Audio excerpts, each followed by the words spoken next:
Mass tourism, package tourism, backpackers, and a growing number of yoga and meditation retreats have become Crete's staple diet. It's bread and butter, if you like. But resourceful Greeks are now realising their unique natural produce and traditional culinary prowess can help reboot and redefine tourism on this island.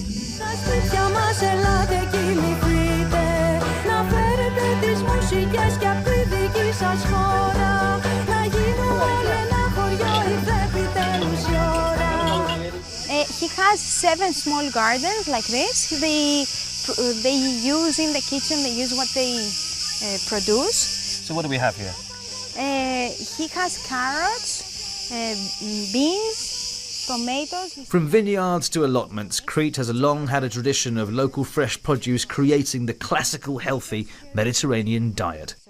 And this 32-year-old entrepreneur thinks culinary tourism is the next big thing for the island. There's this expression, I use it usually when I do presentations about food is a new sex. You know, sex now is so liberated. Food is a difficult thing, you know. Get a nice plate of food, a tasty one, local ingredients is what is difficult. And one of the things that visitors are looking for is to taste what is local. Also the tastes and the different recipes and the ingredients. They like to know where their food came from. And out of the frying pan, into our mouths. Food cooked in Crete's finest export, olive oil. If you don't mill them enough, then you squeeze them, you squeeze them, you squeeze them, you can't get all the olive oil out. A former pilot and his team pride themselves on producing the purest and the best olive oil. Can you see businesses like this, no matter how small, individual, actually helping to improve Greece's economic situation? Or is that just too big a... Oh, you think it is? Definitely. It's possible. I don't see there's anything else. I invested everything I have in that. I believe in my core that this is the only way to develop and get out of the crisis. On average, every person in Greece gets through 23 kilograms of olive oil a year, apparently.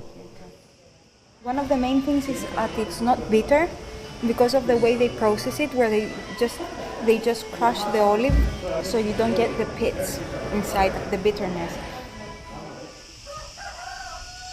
So this is a 2,000-year-old tree from Africa. Olive tree? Yeah. Zoe dumped her high-flying government post to pursue her dream and is currently building a culinary tourism centre in a tiny village nearby. She believes diversity has to replace an over-reliance on sun, sea and the sand in her native Crete.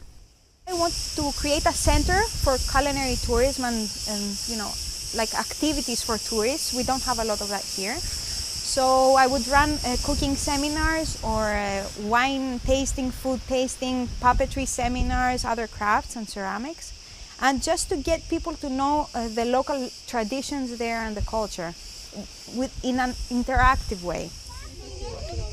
And like many young Greeks, her passion stems from disillusionment with the older generation. Love of her own country means she had no intention of leaving for elsewhere, even when the offers were there. The ship is sinking, and if we all abandon, you know, no one will be there to help us, help Greece, help our islands, our communities to stand back on their feet. And it's like you either stay here and fight or you leave and then you come back to what? There is nothing to come back to.